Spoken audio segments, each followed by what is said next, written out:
Assalamualaikum and a very good day to everybody. My name is Sarah and this video is about how to become a licensed surveyor. Before we start, please allow me to introduce the people behind the preparation of this video, which is Siti Khadijah binti Abd Rahim, and myself, Siti Sarah binti Mohamad Nor, and Nurul Afrina binti Ab Mutalib. This video is an assignment that we have prepared to be shared to the public as well as to be submitted to our lecturer, Associate Prof. Surveyor Dr. Rasmadi bin Ghazali. Okay, there are 4 things needed in order to become a licensed surveyor, and the 4 things are: first, academic qualification; second, character practice; third, submission of practical tasks; and the last one is going through speaking and practical tasks. All these things will be further explained in the video, and let us start with the academic qualification. Hi, my name is Nurul Afrina. I will introduce the surveyor that we interview for our assignment. The name of surveyor is Surveyor Haji Shahrulai bin Asmon. He is a surveyor of Juru Ukunilam.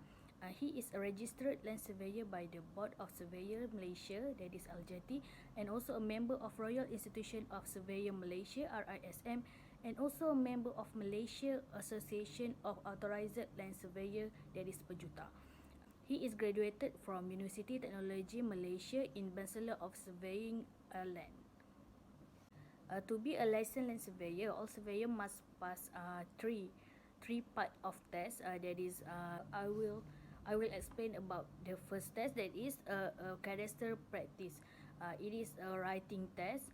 The topic that consists in this writing test is, the first one is land law, the second one is JUPEM circular, the third one is National Land Law 1965, the next is Strata Title Act 1985, Strata Management Act 2013, Town and Country Planning Act 1990, Licensed Land Surveyor Regulation 2011 and 2019, Licensed Land Surveyor Act 1958, Land Cadastral and Marine Cadastral, Strata and Stratum, Land Group Settlement Area Act 1960, then Remote Sensing and GIS, Utilities, Geodesy and Map Projection, and also Astronomy.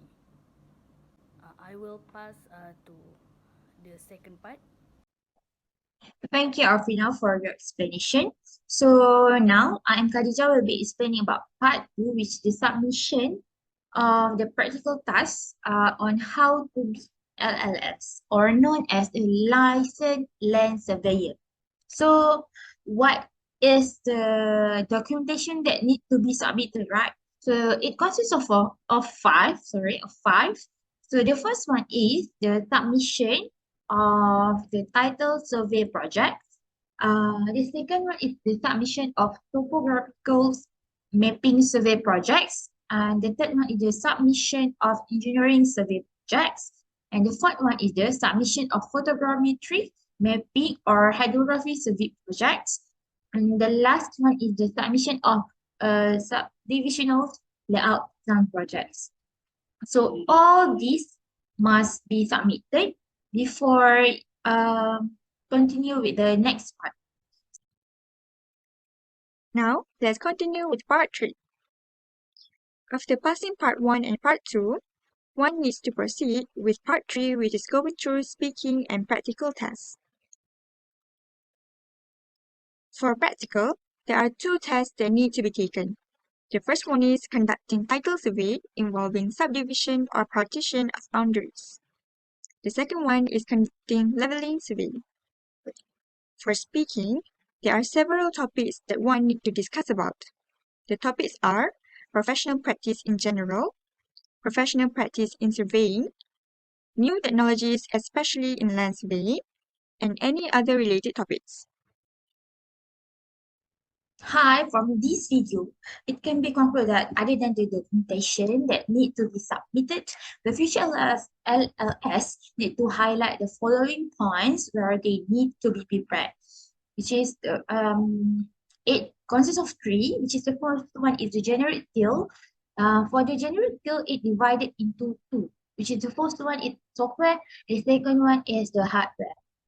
So for this field, the LLS need to do some improvements, improve and upgrading their skills, because it is very important for the future LS to know the current update of the software application that has been going around in the real jobs. So the second one is the professional skills. So in the professional skill, it divided into three, which is the first one is the communication skill. It's very, very good to have a very good communication skills. Because of what? When you deal with client or deal with coworkers, you need to have very good communication skill, because you can more understanding, you can create bonding between two parties, something. So yeah, the next one is but no worries for those who have that moderate or poor communication skills, you can still improving. It's still like a learning process, but you still need to speed up your like momentum to achieve that a good communication skills. So the next one is the teamwork. In this survey field, it is very, very important to have a very, very good teamwork spirits, like because with the good teamwork, you can like do grouping project, because because during the survey observation, if you have that spirit, like it will make the process of the observation much easier, much smoother. So that's why that having a very good teamwork is very important. In addition that, furthermore, like if you have a very good teamwork, like there is you can minimize the problems between the leader and also the member of the project. So the next is decision making. Why decision making is very important, because the first one is um every time when you be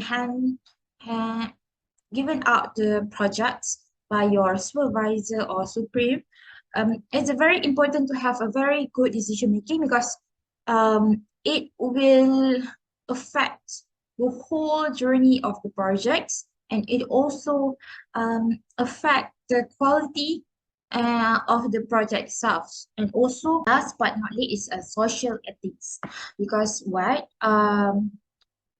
the way you carry yourself during in publics portray who you are. So it's very good to have a good a good character, a good